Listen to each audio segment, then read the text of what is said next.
Hey, what is going on, guys, and welcome back to another episode of Star Wars Galaxy of Heroes, where we are on our 29th in-depth character review, where we are looking at Darth Maul. The Sith are bringing their revenge back in the game, and a lot of people have been asking, should I get Darth Maul? There is a $20 pack, should I buy that? Well, to answer that question, I have some gameplay I captured while using the pre-release build from Electronic Arts, where all the Sith have Zetas, and I also have my own Darth Maul to show how he works in many other lineups. So sit back, relax, and enjoy the show. And to get us started, let's go ahead and pull up the Hall of Fame and see where we stand so far.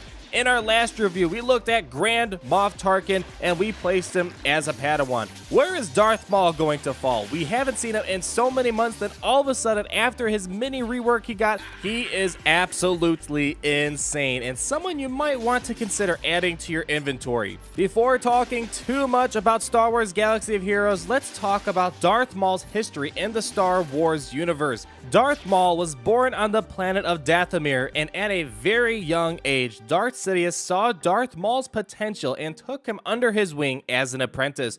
Maul's preferred style of fighting was using a dual-bladed lightsaber and special acrobatic maneuvers, which made him a deadly warrior to face.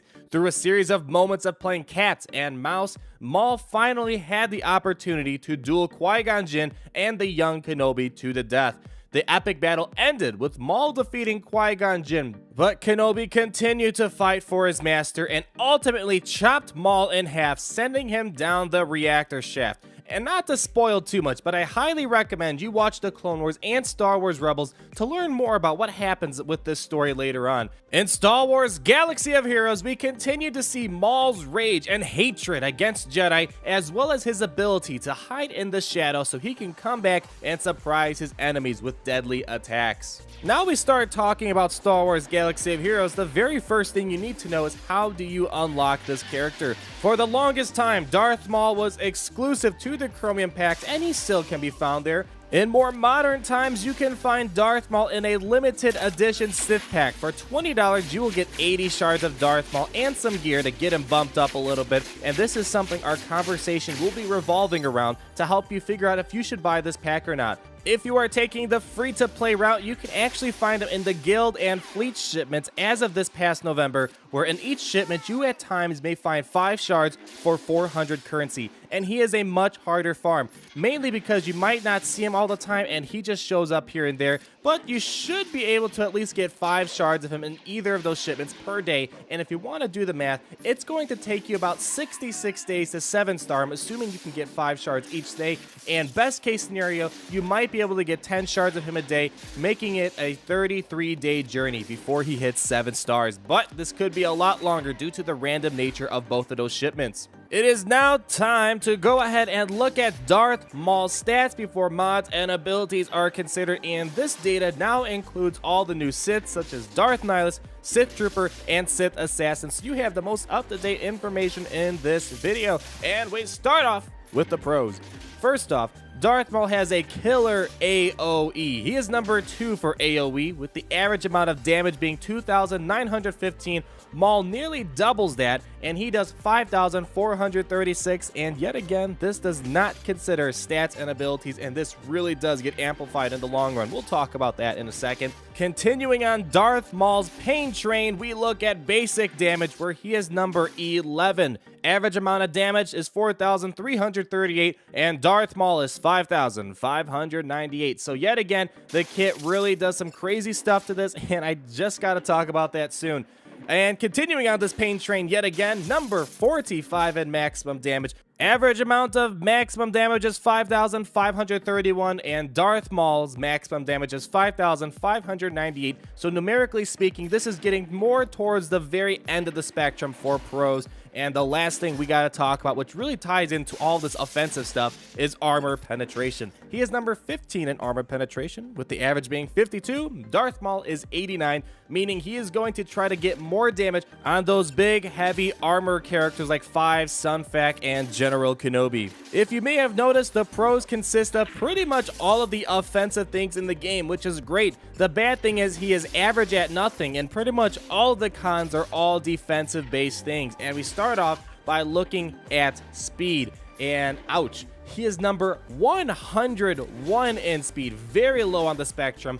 Average is 127, and Darth Maul is sitting at 100. So don't expect this guy to be super quick unless you have his Zeta leader ability, and once again, we will talk about that soon.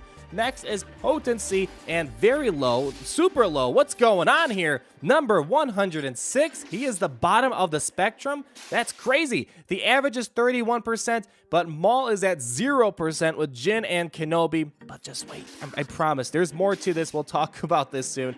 And the last three things are very depressing as well. Health, he is number 100. The average amount of health in this game is 19,228, and Darth Maul is at 14,319. So very, very low health-wise. Similar to health, we look at protection, and Darth Maul claims the very last spot on the spectrum, where he is number 106 in protection.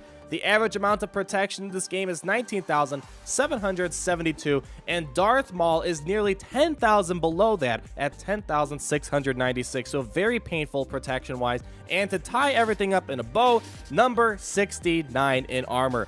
Average is 225, and Maul's at 201. This means he is going to take more damage on average compared to other characters in the game. So as I said, the kit is really going to change those numbers and put them in a bigger picture, and we first have to talk about Raging Storm. Raging Storm deals physical damage to a target enemy, and on a finishing blow, get this, he gains 100% turn meter and offense up for 2 turns, and to top all this off, he deals double damage to Jedi. And as I've mentioned before, the flat numbers are 5,666 to 5,598 as the base damage, but when his unique and critical damage kicks in, he can deal almost 30,000 damage plus on his basic alone when attacking Jedi, and very powerful even against non-Jedi. And I especially love this for Galactic War. Probably my favorite ability in Galactic War is going into a battle and taking everyone out with just Darth Maul using his basic. Trust me, try it. You will have so much fun, I guarantee you.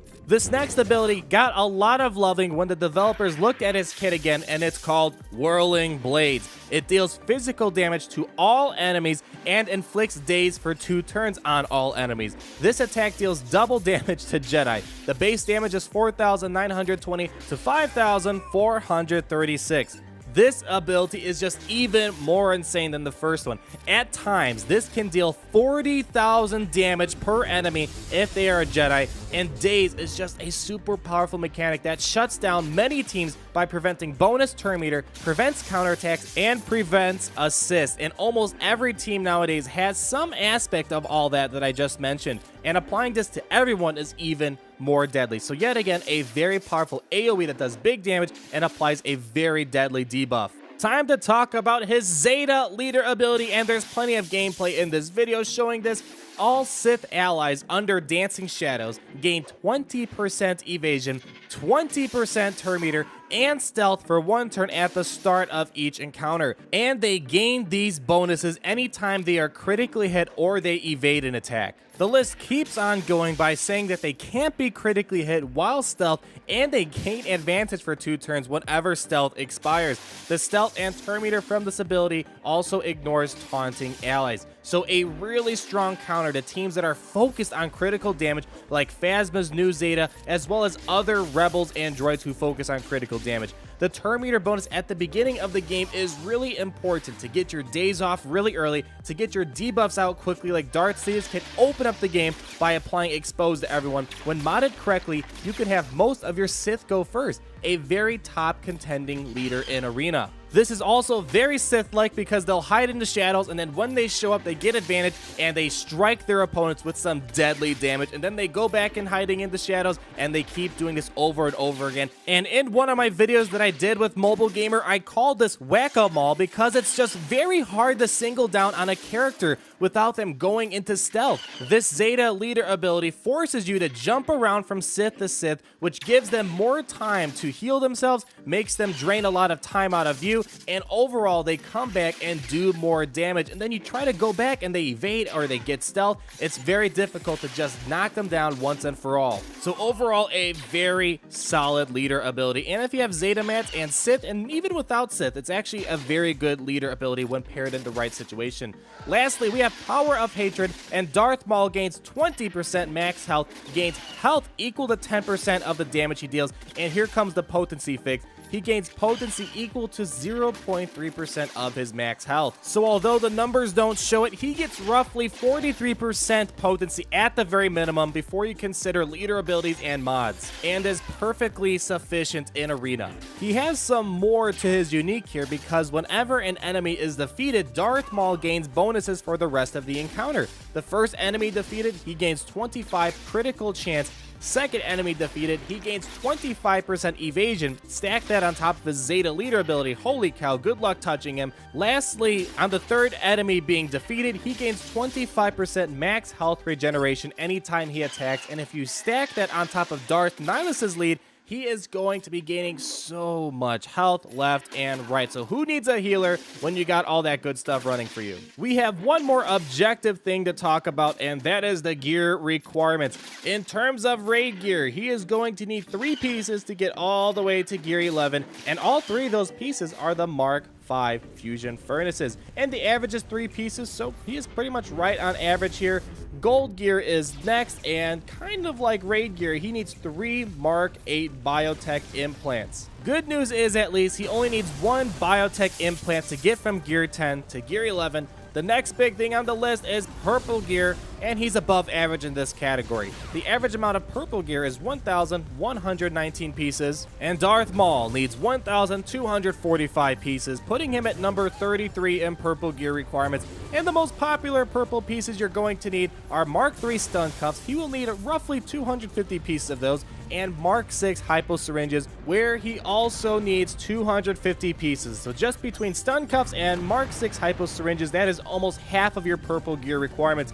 For blue, green, white gear, he's actually crazy low in all of those categories, so you will get through those first several gears pretty easily. Alright, well that is all of the objective and statistical stuff you need to know beforehand, and now I'm going to put on my subjective hat and let you know what I personally think of Darth Maul, and it may have shown a little bit throughout the video so far. And afterwards, I will give you some mod recommendations, his mortal enemies, best friends, Yoda's checklist, and then we will finally rank Darth Maul in the Hall of Fame. To begin with my thoughts, he is a painfully slow character and squishy as a gummy bear statistically speaking, but he makes up for this with being able to do devastating damage against both Jedi and non-Jedi. He gains bonus turn meters on final blows on his basic. He has the ability to apply daze on everyone. His Zeta leader ability gives him a ton of turn meter bonuses at the beginning of the game. He has an ability to go ahead and prevent critical damage, making up for his low health, and he also has a huge amount of health steal. All of this really compensates for the stuff that he is lacking numerically.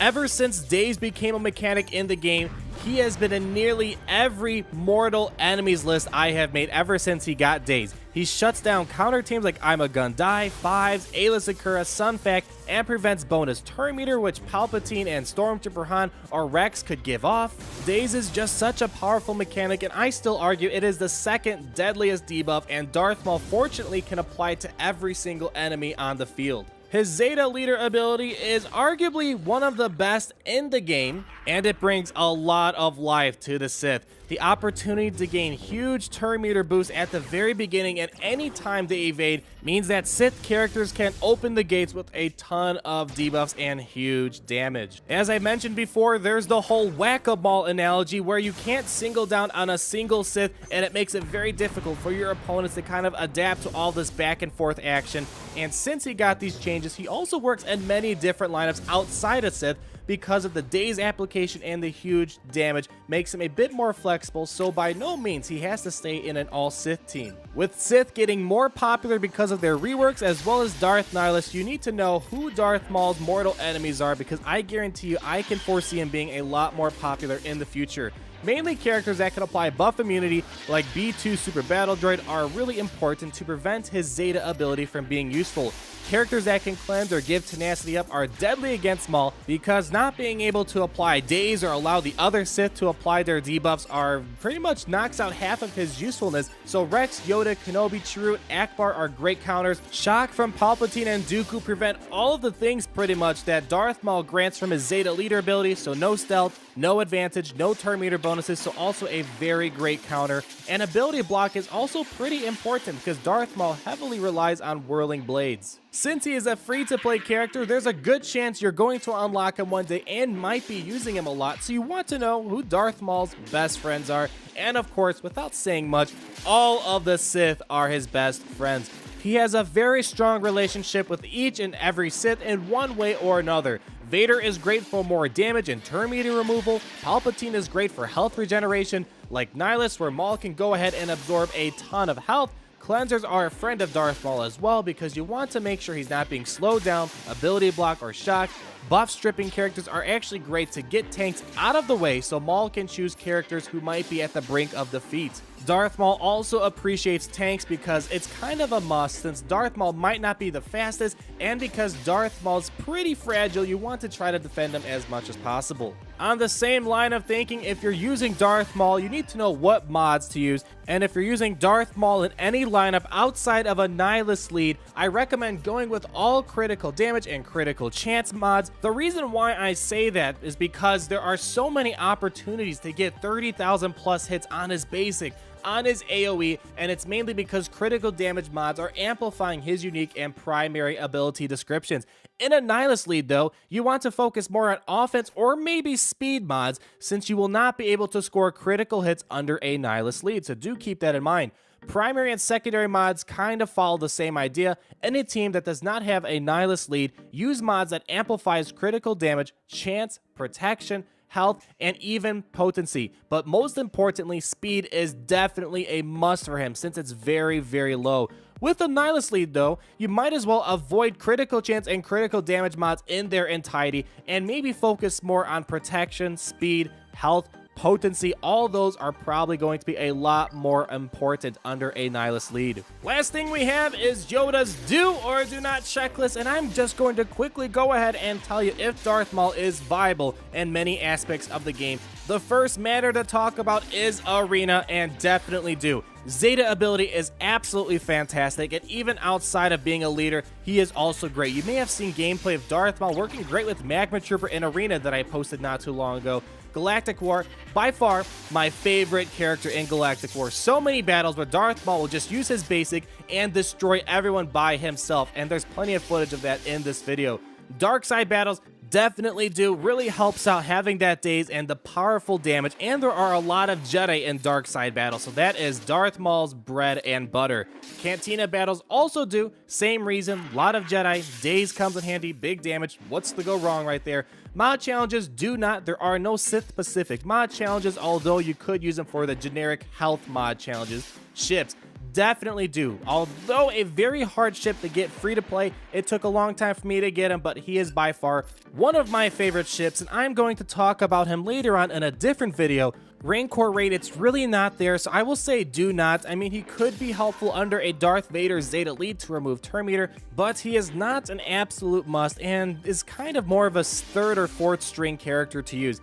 AAT rate, I will go ahead and say do. There's plenty of gameplay out there with Darth Maul working amazingly well in phase 2 of the normal AAT rate, and he's also great for the heroic AAT to apply daze and all that amazing stuff, so definitely do for that as well. It is finally time to go ahead and pull up the Hall of Fame and see where we are going to rank Darth Maul. If someone asked me to review him way back before November, I would have easily placed him in the Youngling category. He was a joke in the game. Ever since the Zeta, Sith updates, and all this stuff, we need to talk about where he is going to land. And from Grandmaster to Youngling, we are going to place Darth Maul in the Grandmaster status. Darth Maul's second generation touches really took him way above the top, and he is just a must-have character. I'm not going to lie to you guys. I'm pretty open with how I spend money on this game. Last time I spent any money was when Palpatine first came out. I bought that $10 booster pack so I can go ahead and farm Lando a lot faster to do the 7th tier of the Palpatine event. And just recently, I decided to buy that $20 Darth Maul pack to get 80 shards and put me to 7 stars for him. He's a very useful character, very strong, so much fun to use, and very hard to farm, so I found this the time to go ahead and spend money since it's been roughly 6 months since I supported the game monetarily. But there you have it. Great character, and I hope you enjoyed this in-depth review. If you want to support my channel, there's a link down below in the description to go ahead and buy an AhnaldT101 T-Shirt. Really helps out the channel, really helps out my law school education, and I thank you all so much for watching this episode. As always, guys, please go ahead, like this video if you enjoyed it, comment down below on what you want to see next, and subscribe for more Star Wars Galaxy of Heroes content. And we will talk again soon. Peace out. We got